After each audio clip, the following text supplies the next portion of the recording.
अब हम पढ़ने वाले हैं डेक्सामेथासोन सप्रेशन टेस्ट के बारे में।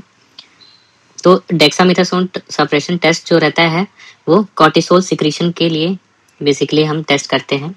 ये पता लगाता है कि एड्रिनल ग्लैंड से जो कॉर्टिसोल सिक्रीट हो रहा है उसको स्क्रीन करता है। तो बेसिकली इसका हम यूज़ कर सकते हैं स्क्रीनिंग के लिए, और स्क्रीनिंग कुशिंग्स सिंड्रोम के लिए, और दूसरा फंक्शनल और नॉन फंक्शनल एड्रिनल लीजन के लिए।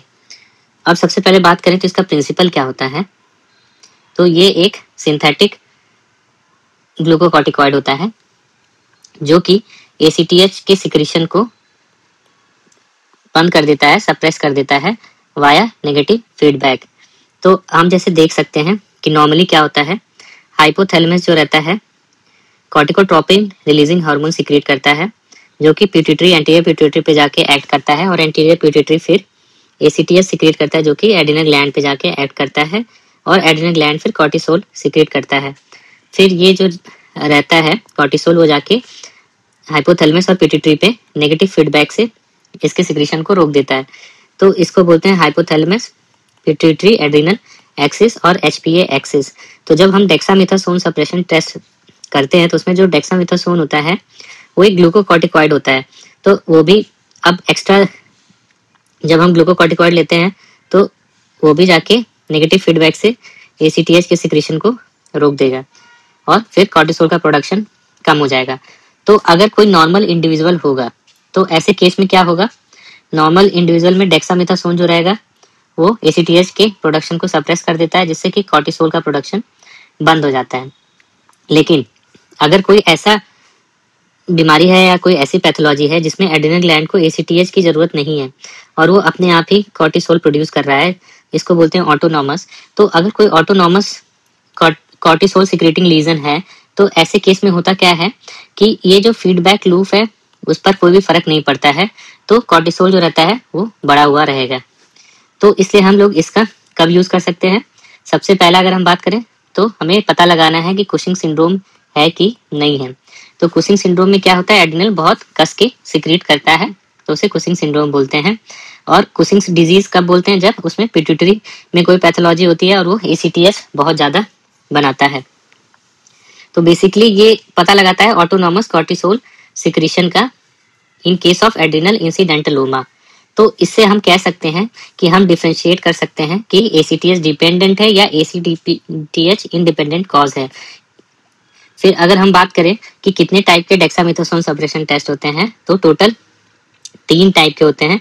जो नॉर्मली हम यूज करते हैं वो होता है 1 मिलीग्राम डेक्सामेथासोन सप्रेशन टेस्ट, इसको बोलते हैं ओवरनाइट डेक्सामेथासोन सप्रेशन टेस्ट। इसमें नॉर्मली हम लोग अगर कोई पेशेंट है और हम उसमें स्क्रीनिंग करना चाहते हैं कुशिंग सिंड्रोम का, या कोई इंसिडेंटलोमा है तो ये डिटेक्ट करना चाहते हैं कि कुशिंग सिंड्रोम है कि नहीं है, तो हम एक रात पहले उसको डेक्सामेथासोन देते हैं 1 मिलीग्राम।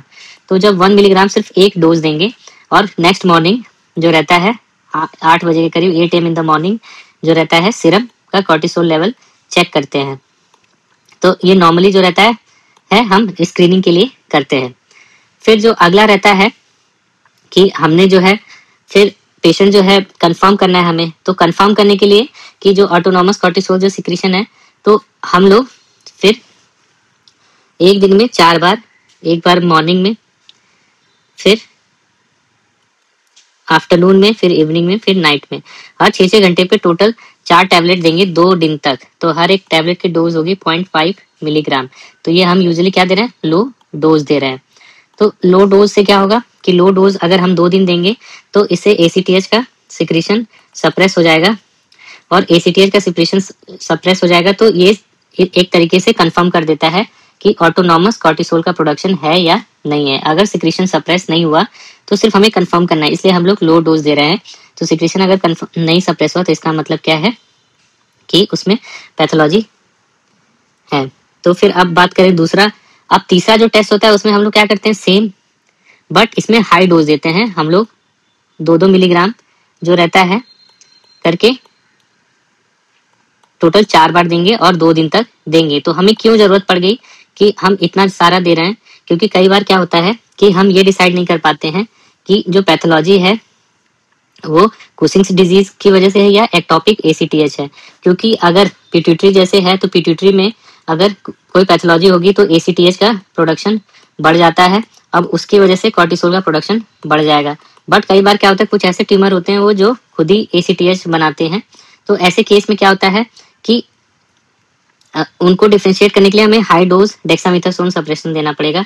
अगर हम हाई डोज देंगे, बहुत ही ज्यादा देंगे, तो फाइनली एक टाइम ऐसा आएगा कि ये पिट्यूटरी को ब्लॉक कर देगा। बट एक्टोपिक अगर प्रोडक्शन होता रहेगा तो उसे ब्लॉक नहीं करेगा। तो ये होता है high dose dexamethasone suppression test. तो जो 3 डेक्सामेथासोन सप्रेशन टेस्ट हुए 3 फॉर्म में, एक होता है सिंगल डोज ओवरनाइट 1 मिलीग्राम, ये बेसिकली स्क्रीनिंग के लिए यूज करते हैं। फिर हम लोग एक दिन में QID डोज यूज करते हैं, जिसमें हम लोग 5.5 मिलीग्राम देते हैं हर 6 घंटे पे QID 2 दिन तक। तो ये बेसिकली जो हमने पहली फाइंडिंग कुशिंग सिंड्रोम है उसको एक तरीके से हम कंफर्म कर रहे हैं कि ऑटोनॉमस कॉर्टिसोल प्रोडक्शन है या कि नहीं। फिर फाइनली जो रहता है हम हाई डोज देते हैं। हाई डोज बेसिकली तब यूज करते हैं जब हमें कुशिंग्स डिजीज और एक्टोपिक ACTH में जो रहता है कंफर्म करना रहता है। तो सेम चीज ओवरनाइट में हम लोग 1 मिलीग्राम डेक्सामेथासोन 11 बजे रात को देते हैं और सीरम कॉर्टिसोल सुबह 8 बजे देते हैं। तो इसको इंटरप्रेट कैसे करते हैं, तो अगर 5 मिलीग्राम हमारे इतना सप्रेस करने के बाद भी अगर 5 माइक्रोग्राम, नॉट मिलीग्राम, 5 माइक्रोग्राम पर DL से ज्यादा अगर कॉर्टिसोल है, अगर हम ओवरनाइट की बात कर रहे हैं, तो अगर उसमें ज्यादा है तो इसका मतलब क्या है, जो इंसिडेंटलोमा है वो फंक्शनल है, तो फंक्शनल एड्रिनल ट्यूमर है। तो इसका मतलब क्या है, उसमें ऑटोनॉमस कॉर्टिसोल प्रोडक्शन है और वो फंक्शनल है। तो 5 माइक्रोग्राम पर DL से। नॉर्मल कितना होता है, नॉर्मल लेस देन 1.8 रहता है, लेस देन 1.8 माइक्रोग्राम पर DL, ये रहता है नॉर्मल सप्रेशन। अब बात करें कि होता क्या है, तो हमने ये मेटाबॉलिक इफेक्ट डिस्कस कर लिया था कि हाइपोथैलेमस जो है कॉर्टिकोट्रोपिन रिलीजिंग हार्मोन सिक्रीट कर रहा है जो एंटीरियर पिट्यूटरी पे जा रहा है, और एंटीरियर पिट्यूटरी एड्रिनल ग्लैंड पे एक्ट करता है, कॉर्टिसोल सिक्रीट करता है, और कॉर्टिसोल नेगेटिव फीडबैक से उसको इनहिबिट करता है। और यही सेम चीज स्ट्रेस से भी होता है। अब कुशिंग सिंड्रोम में क्या होता है कि हम जो बात करते हैं ACTH dependent versus ACTH independent, तो ACTH dependent versus ACTH independent अगर हमें पता करना है या कोई और पैथोलॉजी पता करना है तो हम टेस्ट कराते हैं। ACTH डिपेंडेंट का मतलब क्या रहता है कि जो ट्यूमर की ग्रोथ है या प्रोडक्शन है वो ACTH पे डिपेंडेंट है। और ऐसा कब होगा, जब पिट्यूटरी जो रहता है ACTH प्रोड्यूस कर रहा है या कहीं और से ACTH बन रहा है, एक्टोपिक ACTH बन रहा है, और कहीं से जो मोस्ट कॉमनली होता है वो लंग कैंसर में होता है, ब्रोंकियल कार्सिनोमा में। ACTH इंडिपेंडेंट तब कहते हैं मोस्टली जब एड्रिनल में कोई पैथोलॉजी रहती है, एड्रिनल एडिनोमा या कार्सिनोमा, तो ACTH इंडिपेंडेंट होता है या पेशेंट जो है एक्सोजीनस कॉर्टिकोस्टेरॉइड ले रहा है। अब अगर पॉजिटिव जब DST आ जाता है तो फिर हम एडिशनल टेस्ट कराते हैं। एडिशनल टेस्ट में क्या देखते हैं हम, ACTH लेवल। तो ACTH लेवल में अगर ACTH कम है तो इसका मतलब क्या है, ACTH की जरूरत नहीं है और कॉर्टिसोल बढ़ा हुआ है, तो ये क्या कहलाएगा, कॉर्टिसोल बढ़ा है और ACTH नहीं है, तो इसका मतलब पैथोलॉजी कहाँ है, एड्रिनल में, तो एड्रिनल सोर्स रहता है, इसको ACTH इंडिपेंडेंट भी बोलते हैं। अगर ACTH नॉर्मल है या बढ़ा हुआ है तो ये पिट्यूटरी या एक्टोपिक सोर्स रहता है। फिर जो दूसरा टेस्ट हम अगर इस कॉर्टिसोल बढ़ा है तो हम यूरिनरी फ्री कॉर्टिसोल करा सकते हैं, 24 आवर यूरिनरी फ्री कॉर्टिसोल, या लेट नाइट सराइवरी कॉर्टिसोल करा सकते हैं। तो ये जो है अदर टेस्ट जो होता है कंफर्म करने के लिए करा सकते हैं। फिर अब बात करें सबसे पहला रूल एड्रिनल इंसिडेंटलोमा जो हमने डिस्कस कर लिया है कि डेक्सामेथासोन जो रहता है, अगर 1 सेंटीमीटर से कोई भी एड्रिनल लीजन बड़ा है तो ऐसे केस में मैंडेटरी होता है डेक्सामेथासोन सप्रेशन टेस्ट करना to rule out functional tumour. फिर उसके बाद दूसरा है कि ऑटोनॉमस कॉर्टिसोल सिक्रीशन है, या जिसमें कई बार क्या होता है कि कॉर्टिसोल सिक्रीशन रहता है बट पेशेंट को कोई भी सिम्टम्स नहीं रहते हैं, सब क्लिनिकल कुशिंग्स बोलते हैं उसे। तो ऐसे केसेस को डिटेक्ट करने के लिए हमें DST कराना रहता है। फिर उसके बाद अगर हम किसी का एड्रेनेक्टमी प्लान कर रहे हैं तो, या एड्रेनेक्टमी प्लान कर रहे हैं या पेरी ऑपरेटिव ग्लूकोकॉर्टिकॉइड रिप्लेसमेंट कर रहे हैं, तो उसमें भी इसका इंपॉर्टेंट रोल होता है। अब क्या फैक्टर्स होते हैं जो डेक्सामेथासोन सप्रेशन टेस्ट को अफेक्ट करते हैं, तो कुछ ड्रग्स होती हैं जिससे फॉल्स पॉजिटिव या नेगेटिव आता है। फॉल्स पॉजिटिव जो है, अगर कोई फीमेल पेशेंट होगी, अगर OCP ले रही होगी या एस्ट्रोजन ले रही होगी, तो ऐसे केस में डेक्सामेथासोन सप्रेशन पॉजिटिव आ जाता है, क्योंकि इसमें जो रहता है कॉर्टिसोल बाइंडिंग ग्लोबुलिन बढ़ जाता है, तो ऐसे केस में पॉजिटिव आ जाता है। दूसरा, अगर कोई पेशेंट फेनिटोइन ले रहा हो या रिफैम्पिसिन ले रहा हो, तो ऐसे केस में फॉल्स नेगेटिव आता है, क्योंकि जो डेक्सामेथासोन हम दे रहे हैं उसका क्लियरेंस हो जाता है। क्लियरेंस बढ़ जाएगा तो वो हमारी बॉडी में वो ड्रग उतना सप्रेशन इफेक्ट नहीं दिखा पाती है। और कई बार जो रहता है पेशेंट को अदर कॉजेज की वजह से कॉर्टिसोल जो रहता है सप्रेस ही नहीं हो पाता है। उसमें बेसिकली अगर पेशेंट डिप्रेशन में है, पेशेंट ओबीज है या पेशेंट अल्कोहल लेता है तो इसको बोलते हैं सूडो कुशिंग्स। इस केस में क्या होता है कि जो कॉर्टिसोल है वो नॉन सप्रेसिबल होता है, इसलिए हाई डोज देना पड़ता है। फिर अगर हम बात करें तो डेक्सामेथासोन का एडवांटेज क्या होता है, ये काफ़ी सिंपल टेस्ट होता है और ओपीडी बेसिस पे इसको कर सकते हैं। इसकी सेंसिटिविटी बहुत ज़्यादा होती है कॉर्टिसोल एक्सेस के लिए और ये कॉस्ट इफेक्टिव होता है मास स्क्रीनिंग के लिए।